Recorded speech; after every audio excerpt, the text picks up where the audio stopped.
آج تعلیم کو بھی مذہب کا رنگ دیا جاتا ہے.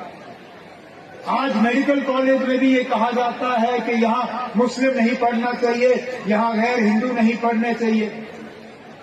اب ہم بچوں کے میرٹ کو ایک طرف رکھ کے مذہب کے بنیاد پہ اب یہ فیصلے کرنا شروع کریں گے.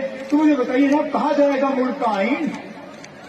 تو جو لوگ ہمیں ملک کے آئین کی سبق سکھاتے ہیں, جو لوگ ہمیں کانسٹیٹیوشن ڈے پڑھاتے ہیں, انہیں میں دوبارہ اس جامعہ ضیاء العلوم کے پروگرام کے سلسلے میں جو بچوں نے یہاں پیش کیا, انہیں کہتا ہوں نا کہ اگر واقعی آپ اس ملک کے آئین کو سمجھتے ہو اور اس ملک کے آئین کو جانتے ہو تو اس ادارے کے بچوں کو دیکھیے, یہاں کے استادوں کو دیکھیے, یہاں کے چیئرمین کو دیکھیے, یہاں کے سرپرست مولانا غلام قادر صاحب کو دیکھیے. بھائی چارے کو بلند رکھنے میں کون سی کمی رکھی؟ جب کبھی یہاں حالات تھوڑے نازک ہوئے, اگر ہماری اور کسی بھی حکومت کی اگر کسی پہ نظر پڑی تو سب سے پہلے مولانا غلام قادر صاحب پہ اور اس ادارے پہ نظر پڑی. ہمیشہ انہوں نے حکومت کی مدد کی یہاں حالات کو بہتر بنائے رکھنے میں, بھائی چارے کو قائم کرنے میں. جب یہاں پہ کوئی نیچرل ڈیزاسٹر آیا اس میں بھی اس جامعہ نے اپنا رول ادا کیا اور لوگوں کی مدد کرنے کی کوشش کی. تعلیم میں کوئی کمی نہیں رکھی.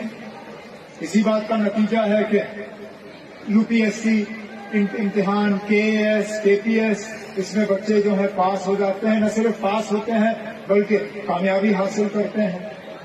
اور اس لیے میں نے ضروری سمجھا کہ تمام باقی اپنی ذمہ داریوں کو ایک طرف رکھ کے کسی نہ کسی طرح آج میں یہاں پہنچ کے یہاں اسٹیج پر کھڑے ہو کے مولانا غلام قادر صاحب کو, مولانا سید صاحب کو, یہاں پہ جو فیکلٹی ہے اس جامعہ کی اور جو یہاں پہ اسٹوڈنٹس ہیں, آپ سب کو اپنے طرف سے مبارک کروں, کیونکہ ایک رشتہ میرا خود کا اس ادارے کے ساتھ جڑا ہوا ہے. ایک تو ہے وہ رشتہ جو وراثت میں ہمیں دی جاتی ہے. میرے دادا مرحوم کا ایک رشتہ مولانا غلام قادر صاحب کے ساتھ تھا, وہ رشتہ مجھے وراثت میں ملا. میرے والد صاحب کا ان کے ساتھ اور اس ادارے کے ساتھ